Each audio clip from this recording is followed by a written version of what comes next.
Good morning. So ang oras na to karon alas 6:30 sa buntag December 17, 2021.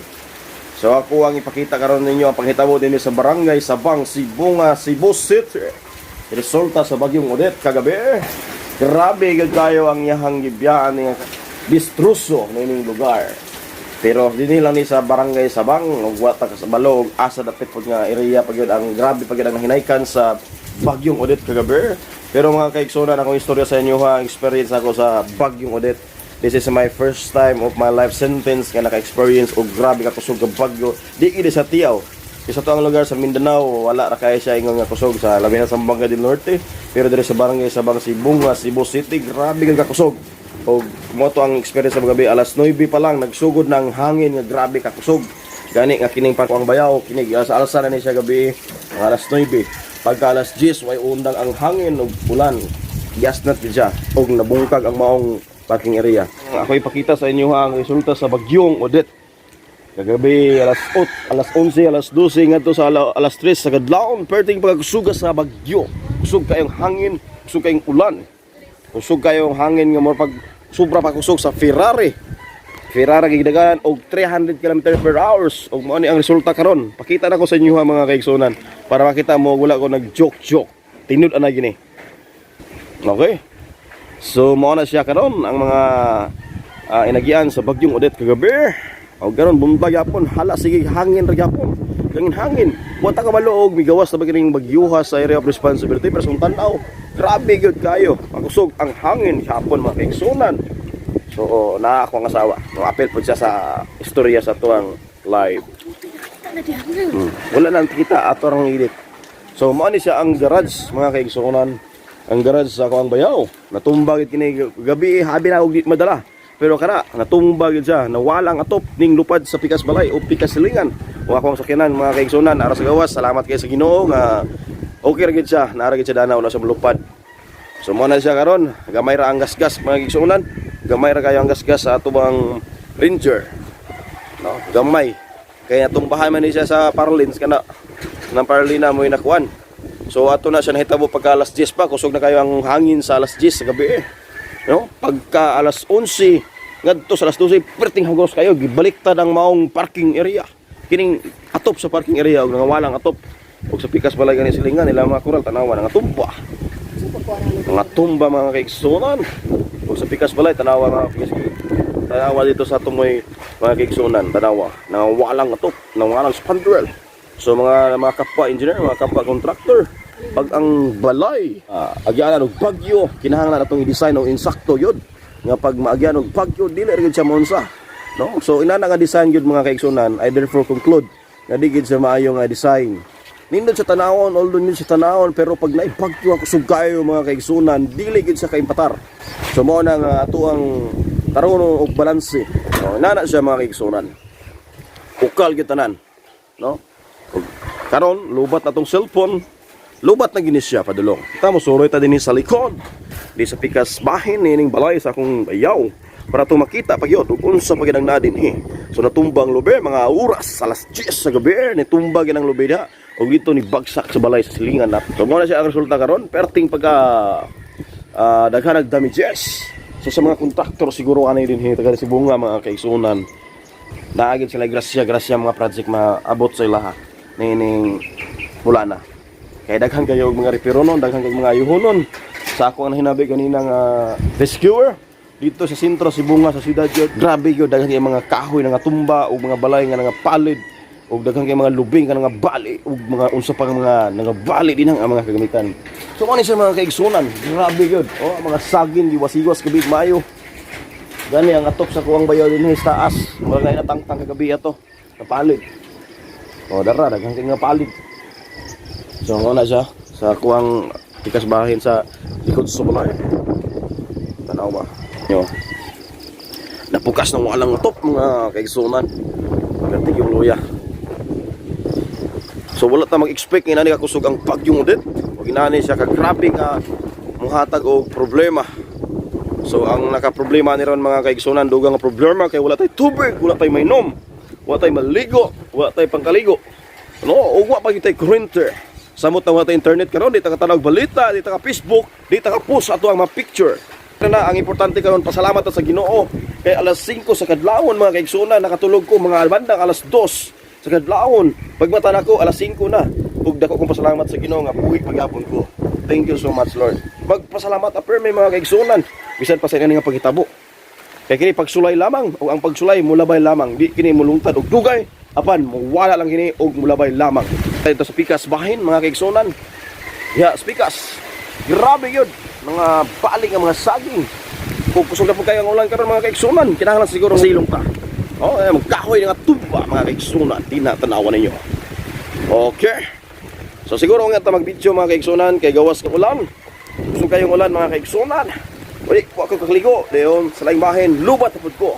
So mga to ako ang ma-share sa inyo ha, maayong buntag o daghang salamat. Mag-amping ta kanunay. Oh, wala ka ako. Wala ka. Ha? Wala ka ako. Yato naman ang gunahan, no? Diba? Wala mga kaigsunan. Mga tumba na ni.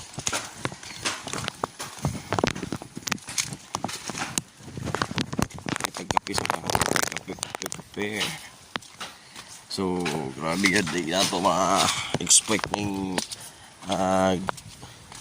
dulot sa kinayahan nga problema. Tanaw ang balay dito. Kumusta mo di ako? Okay ra mo di ako?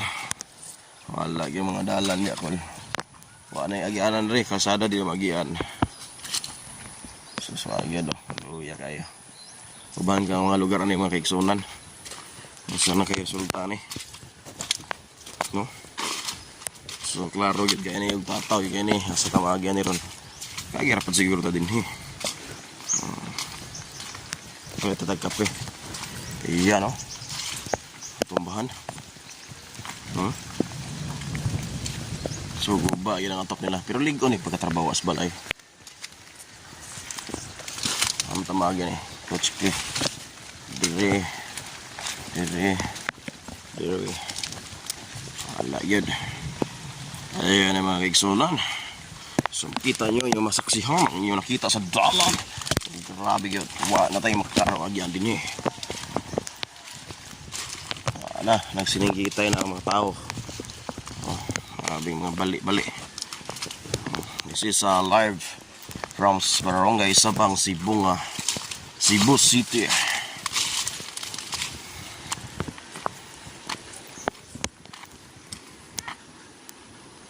Pagkusog yung hangin. Hulpa ginagbalay dito mga kigsungan, no? Grabe.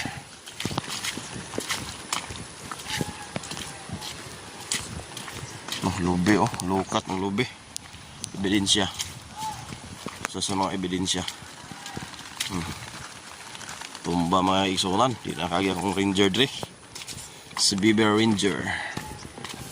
Ang dito oh, sakinan na tugan sa balay mga kigsungan. Grabe.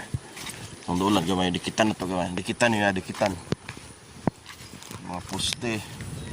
Grabe gad pila kasi mana ang brand out ani. Sana makaulit na mig Dipolog City ani. Oh. Inyo ana balay boss? Inyo ana? Pastilan. So ato ang mahinabi ning tao karon dinhi, lumulupyo dinhi sa barangay Sabang, Cebu City. So unsa may imong experience kagabi boss?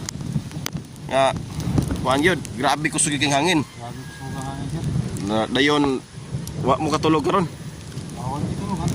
Wala pod mo na bisuhan sa mga responde diri nga mo. Gabi sa atong ngadlaw. Oh, nga wala mo mobalhin.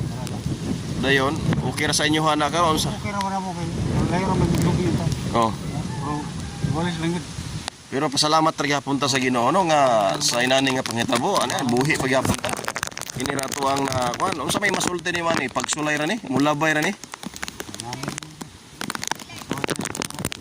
So, musay atong pangalan ko ang ato ang complete name. Jose Bernardo. Okay mga kaigsunan, mga kaigalaan din na sa ano siya si Don Jose Bernardo. Oh, diri sa Sabang Sibunga, yang balay atong tanaw na. Luoy kaya taon yang balay. Nanglan nga kato mga gusto mahatag ayuda ay padala lang nyo sa tuwang account number para makahatag tag mga gagmay hinabang din eh. Di lang kay ginagmay, dinagko pag yun. So mga kaigsunan, mo na sa resulta gyud sa bagyong udit. Grabe gyud. Problema gini, dako gini nga trabaho onon. So sa mga politician dia, ako ang panawagan sa mga politician no, sa mga ningdagan pagkaunsa mga posisyon din na. Atong tabangan palihog ni ato ang mga kaigsunan dinhi sa Cebu nga usa ni siya sa nabiktima dinhi sa bagyong udit. So walis kita nang gyud mga kabtangan ini. Wala mo mga TV ani ko, lo nabalhin nimo. Ha? So may buntag. Morning. Tilan. Maayo gyapon ni ma'am kay buhi pagyapon ta. Salamat sa Ginoo gyapon. No? So pastilan. Oh, panaw. So mo na siya mga kaigsunan atong nahinabi kagay na si Uncle Jose. Alang sa iyahang balay tanawa niya mga kaigsunan. Pertinggo ba kayo. So nag-usa na sa tanan para safe sila. So sa mga gusto nga mag-unit og kwarta, sa mga gusto og mga mulunit og kinabang ato silang suportahan mga kaigsunan, ilabi na sa atuang mga kontraktor din ha. Mga kaigsunan to nga mga ningdagan pagka mayor, pagka senador, unsa pa na ang mga posisyon din ha. Palihog ato ani tabangan ni mga biktima dinhi sa bagyo sa Cebu. Usa lang man kato kabalay nga sa mga nabiktima sa bagyong Odette. Usa lang nama siya. So siguro daghan pa kay ni sa unahan, adto pa ta sa unahan. Sa gusto paghangin dinhi pero ako ang ipanikamutan nga makuha tag mga pila ka mga dokumento alang sa pag-record sa atuang mga panghitabo dinhi sa mga lugar. Okay, makita ninyo diha mga kaigsunan. Ayan, tanawan niyo. So dapat mga inaning nga mga panghitabo dapat pangandaman. Pero kini sila giingnan na sila gahapon nga mo balhin sila dito sa evacuation center pero sila wala sila mosugot, nagdumili sila. Kay okay ra daw sila pero mao gyud ito nga hitabo nga ang balay nila was out yun. Rawa niya makita sa kulikod. Makita. Ay grabe kayo mga kaigsunan. So sunod dali mga aning social sistema dapat pangandaman ni siya, mga posting nga tumba na kahoy warak yun eh. So di po ko makaingon og mao parehas sa kakusga sa bagyong Yolanda pero sa ako nakita maingon-ingon na gyud. No? Kusog-kusog na gid siya. Malupig pa gipagana ani og 200 km per hour sa world. Okay, padayon ta sa unahan mga kaigsunan ha. So stable lang tadya. Tutok lang mo permi. Ang atong lakaw karon kay mo palita og kape dito sa unahan. Ya, ang palita og kape. Baklay lang ko. Kaya di makalabang ako ang sakyanan dito, di po kalabang ang motor. Gabi yun ang dalan. Pero bilib ko ang balaya. Oh, sa akong likod. Kasi na damage ang balaya. Siling atop, lupag akong atop. Ligon din yung naning atop pa mga kaigsunan. Isa ka to mga atop nga mga kolorop. So, ang dalan karon sa Sibunga. Ayan na, National Highway. Maabot na din sa National Highway. So wala gid karoy biyahe karong orasa mga kaigsunan. Wala gid biyahe mahitabo karon. Tungod nining mo ang daghan kay mga distroso sa kalsada. Ang tanawan niyo mga kaigsunan. Unsa ba kaagi pa inyo mga ranger dia, makaagi pa inyo mga sakyanan na dili gid kaagi. Ayan daghan kayo. Oh. Final destination. Di kaagi ang mga sakyanan ini mga kaigsunan. Te, buntag. Amo ka madto te. Ari sa mga. Kumusta man inyong balay te? Okay naman. Okay ra yung balay te. Sa pangalan to te? Maris. Oh, sa ato kay nabi si Maris sa ato ang pangutan kung sa iyahang kasinati ang kagabi o si musulti gabi gyud te. Nakatulog daw ta o wala nakatulog? Wala gid daw nakatulog. Wa siya katulog mga gigsunan pero nagampo ra mo te. Nag-ampo ra gid ta. So kada salig lang kita sa Ginoo te. Pasalamat sa Ginoo akong muntaga nakaambit niya punta ni bisan pa sa panghitabo ng inani. So salamat gyud te padayon sa unahan te o amping te amping. So atong nahinabi ang usa ka lumulupyo dinhi sa barangay Sabang Sibunga, Cebu City. Ayan, pakita na ko sa inyo hang dalan ha. So wala gyud operasyon lang mahitabo karon nga biyahe, mga igsunan. Tungod ana mga distrasuso tanawan ninyo mga igsunan. Grabe gyud. Grabe. Mao ni siya ang segunda sa Yolanda siguro ni. So padayon ta sa unahan. Padulong sa ikan sa Oslob, wadto ka padulong og padulong na siya og Cebu City sa Naga. So inana ka distroso, wala gyud sakyanan nga ron makaagi dinhi. So walay biyahe, mahitabo. Bisan gani motor dili kaagi dinhi, no? Kay kung di hitabo ni diri aning lugar sa unahan na ni, mas grabe pang hitabo ni. So padayon ta sa unahan. Bakle lang tani. Boss, good morning. Atong hinabion ning usa ka lumulupyo dinhi sa barangay Sabang Sibunga. Boss, unsay masulti nimo ning mga hitabo? Kusog pa ba sa Yolanda or grabe pa sa Yolanda o mas kusog ni sa Yolanda? Mura na gid sir. Mao gyud. So kumusta man ang inyong balay kagabi? Sa Diyos. Papasin ang ato. Asa man na kanang balay nga blow? Sunod. Lumala gyud. Kasi pangalan to, boss? Francisco Flores. Francisco Flores. Boss, ikaw boss, Francisco Flores. So, say hello to our friends. Yeah. Ito i-upload. So, atong panawagan ha sa mga gusto nga Bagyong mag-donate, maghatag og mga ayuda. Ayaw mo pagpanagana, ayaw mo pagkukun-ukun og hatag og mga ayuda, muhatag ta para sa tuwang mga igsunan din nga nabiktima sa bagyong Odette. First time pa ba ni nahitabo din sa barangay Sibunga, mga bossing? Oh, yes sir. Ha? First time. So mao na siya mga kaigsunan, mga kahigalaan, no? First time nga nahitabo dinhi sa barangay Sabang Sibunga na lanfulan og bagyong kusog kay nga murag kakusga og Yolanda. So salamat kay mga bossing, may buntag. Okay ra ba mo? Okay na sir. Okay ra. Sige. Sir. Gisto ni Lumanog, vlogger. Sige. Oh. Amo ko niya din sa Sige, salamat kayo. Gusto ni. JML Production sa YouTube channel. Subscribe and click. Sige, salamat paday. Wala signal pero iba lang. Wala na, ako ra ni siyang i-record din na ka live. Ako pa ning pure gamay. Sige, salamat kayo, may buntag. Sige, dili pa tayo sa unahan. Daghang itong mga tropa gidre pastilan dili. Asa man pa atong hinabion ni sila, asa sila padto. Mga bossing, good morning. Good morning, busing. Asa man mo madto? Trabaho mo?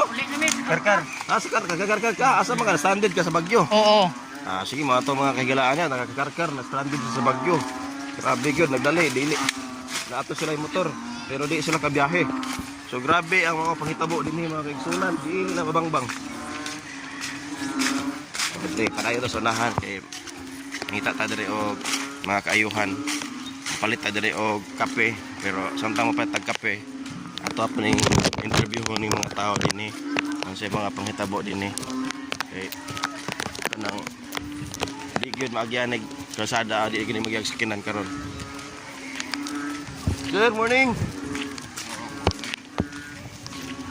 So wa gyud.